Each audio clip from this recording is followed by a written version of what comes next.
क्या होगा अगर दुनिया के सबसे बड़े और सबसे छोटे अंडों से निकले बच्चों को एक साथ पाला जाए, और इस चैलेंज के बीच मुझे क्या क्या समस्याओं का सामना करना पड़ा। तो इस प्रयोग के लिए मैंने 10 शुतुरमुर्ग, 20 बत्तख और 100 बटेर के अंडे मंगवाए। हर अंडे को अलग अलग इंक्यूबेटर में रखा ताकि सही तापमान और नमी में वे सुरक्षित विकसित हो सके। कुछ ही दिनों बाद सबसे पहले बटेर के बच्चे अंडों से बाहर निकलने लगे। वे इतने छोटे थे कि उन्हें तुरंत एक सुरक्षित ब्रूडर में रखना पड़ा। इसके बाद बत्तख का पहला अंडा फूटा और फिर एक एक करके 6 बत्तख के बच्चे बाहर आ गए। क्योंकि बत्तख जिस पहली चलती हुई चीज को देखते हैं उसी को अपनी मां मान लेते हैं, इसलिए वे हर समय मेरे पीछे पीछे घूमने लगे।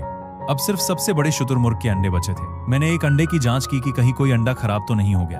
तभी उसके अंदर हलचल दिखाई दी। उसके अंदर एक जिंदा शुतुरमुर्ग का बच्चा था जो किसी भी दिन बाहर आ सकते थे। लेकिन एक समस्या थी, मेरा घर शुतुरमुर्ग पालने के लिए बिल्कुल तैयार नहीं था, इसलिए पूरे ऑफिस को एक बड़े नर्सरी रूम में बदल दिया गया। वहीं बत्तख के बच्चों को रखा गया। इसी बीच एक छोटे बटेर के दोनों पैर फैल गए। मैंने उसके पैरों पर छोटा सा बैंडेज लगा दिया और इंतजार करने लगा कि ये तरीका काम करेगा या नहीं। 3 दिन बाद आखिरी बत्तख का बच्चा भी अंडे से बाहर आया। उसका पूरा शरीर लगभग काला था, इसलिए मुझे डर था कि कहीं बाकी बच्चे उसे नुकसान न पहुंचा दें।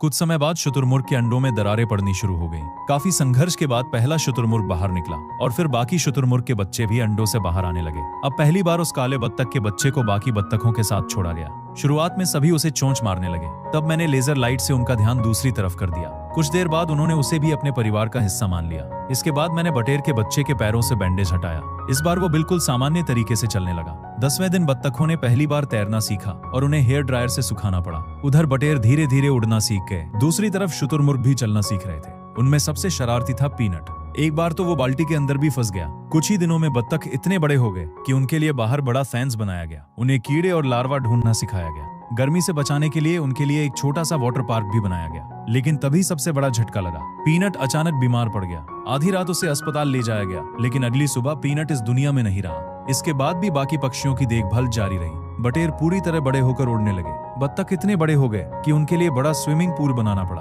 और शुतुरमुर्ग भी तेजी से विशाल होने लगे। आखिरकार समय आ गया कि सभी पक्षियों को नया घर दिया जाए। उन्हें लगभग 20 घंटे दूर अर्बन रेस्क्यू रांच ले जाया गया, जहां बटेरों को खुला वातावरण, बत्तखों को बड़ा तालाब और शुतुरमुर्गों को 3 एकड़ से भी ज्यादा खुली जमीन मिली। अब वे अपनी नई जिंदगी आजादी से जी सकते थे।